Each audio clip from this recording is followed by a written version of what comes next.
সালাম আলাইকুম। অনেকে বলছেন যে ভাই রাশিয়া ইউক্রেন যুদ্ধের কোনো খবর আর আপনি দিচ্ছেন না কেন? সম্ভবত আমি একমাত্র কন্টেন্ট ক্রিয়েটার যিনি বাংলাদেশে পুতিন কাকুর একটা বিশাল ফ্যান বেস তৈরি করেছি। আর এই যুদ্ধটা গেল 3 বছর যাবৎ এটা সম্পর্কে মানুষের জানার যথেষ্ট আগ্রহ রয়ে গেছে।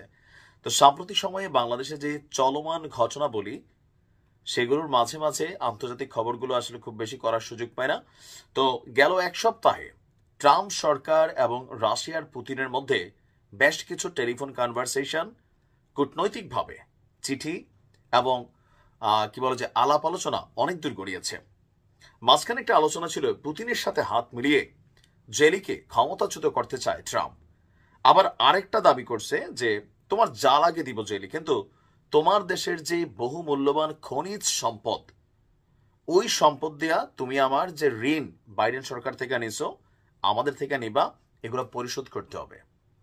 তো নানান কারণে নানান চিন্তায় জেলির মধ্যে হয়তোবা কিছুটা ভিন্ন রকম অনুভূতি বা চেতনা তৈরি হয়েছে যে ইতিহাস তারে ক্ষমা করবে কিনা।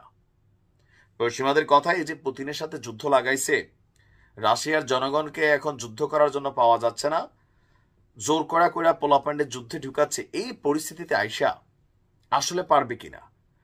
তো পুতিন ঝুঁকেঙ্গানেহি সালা স্টাইলে গত এক সপ্তাহে বেশ কিছু অভিযান চালিয়েছে আপনার ইউক্রেনে। পরিস্থিতি অনেকটা নাজুক। আর ট্রাম্প যদি শক্তভাবে ইউক্রেনের হাত না ধরে, তাহলে যে কোনো মুহূর্তে এই ইউক্রেন ডায়নাস্টির পতন ঘটতে পারে।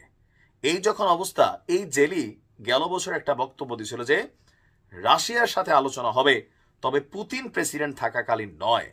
সেই জায়গা থেকে আইসা পোতাই গেছে, এখন ঝুইকা গেছে। আজকে লেটেস্ট আপডেট হচ্ছে রাশিয়ার সাথে বা পুতিনের সাথে যুদ্ধ বন্ধে যে কোনো ধরনের আলোচনায় রাজি হয়েছে জেলেন্সকি। তবে তার একটা শর্ত আছে, আমি যে একলা যাবো, পিছনে আপনারা দাঁড়াইবেন, থাকে না ছোটবেলায় আমরা এরকম অনেক ঝগড়া টগড়া করতাম, পিছনে যদি বড় কেউ থাকতো একদম সামনে যাইয়া হ্যাঁ এই করলাম সেই করলাম, আমরা চাইতাম পিছনে আসেনি ভাইয়ে।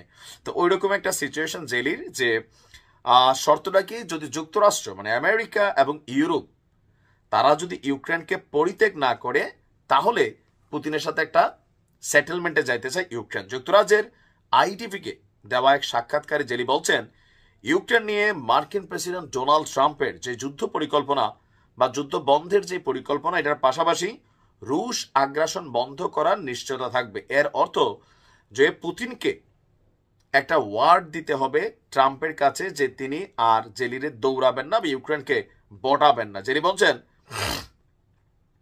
সংঘর্ষ যদি সাময়িক থামাই দেয়, যুদ্ধবিরতি হয়, তাহলে সেটা আবার ফিরে আসবে। কারণ ইউক্রেনকে 2014 সালে রাশিয়া একবার ধরছিল, তখন কিন্তু ক্রিমিয়াকে পুতিন কাকু নিয়ে নিছিল। তো তার বক্তব্য যে তাহলে কে পুরস্কার জিতবে এবং ইতিহাসে বিজয়ীর হিসাবে কার নাম লেখা থাকবে। তো তার বক্তব্য যে এরই মধ্যে রাশিয়ার সাথে কূটনৈতিক আলাপ আলোচনার জন্য মানসিকভাবে প্রস্তুতি নিচ্ছে ইউক্রেন। ট্রাম্পের জাতীয় নিরাপত্তা উপদেষ্টা মাইক ওয়ালটস বলছেন, মার্কিন কূটনীতিকরা এই সপ্তাহে ইউরোপ যাচ্ছেন যুদ্ধ কিভাবে শেষ করা যায় তার বিস্তারিত আলোচনা করার জন্য। এরপর উভয় পক্ষই আপনার কানেক্টেড হবে রাশিয়ার সাথে। অপরদিকে রাশিয়ার ডেপুটি পররাষ্ট্রমন্ত্রী মিখাইল বলছেন, ইউক্রেনের সাথে আলোচনার জন্য তারা চিন্তা করে দেখবেন, যদি ভালো প্রস্তাব পান রাশিয়ার বৈধ স্বার্থ বিবেচনা করে এমন বাস্তব পদক্ষেপের মাধ্যমেই আলোচনার বিষয়গুলো নির্ধারিত হবে। এতে আপনার মানে পুতিনরা এসে কোনো ধরনের জোরপূর্বক বা কোনো রকম চাপাই দেওয়া মেন্টালিটি যদি কোনো সিদ্ধান্ত পশ্চিমাদের থাকে, সেটা রাশিয়া মানবে না, যুদ্ধ বন্ধ করবে না, কারণ রাশিয়া বিজয়ের দ্বার প্রান্তে। অপরদিকে জেলি বলছে, যেমনেই হোক একটু সেটেলমেন্ট করেন, আর পারছি না কাকু। কি লাভ হইল বলেন? কি অর্জন করলো জেলি? একটা রাষ্ট্রে ধুলায় মিশে দিছে। তারপরে পুতিনের দয়ার শরীর যে ইউক্রেনে এখনো মানুষ বসবাস করছে, যে সকল মেশিনারিজ আছে, একটা মারলে পুরো রাষ্ট্র নাই হয়ে যেত। যাক, এটা ভালো উদ্যোগ, আমরাও চাই যুদ্ধটা বন্ধ হোক। ভালো থাকুন।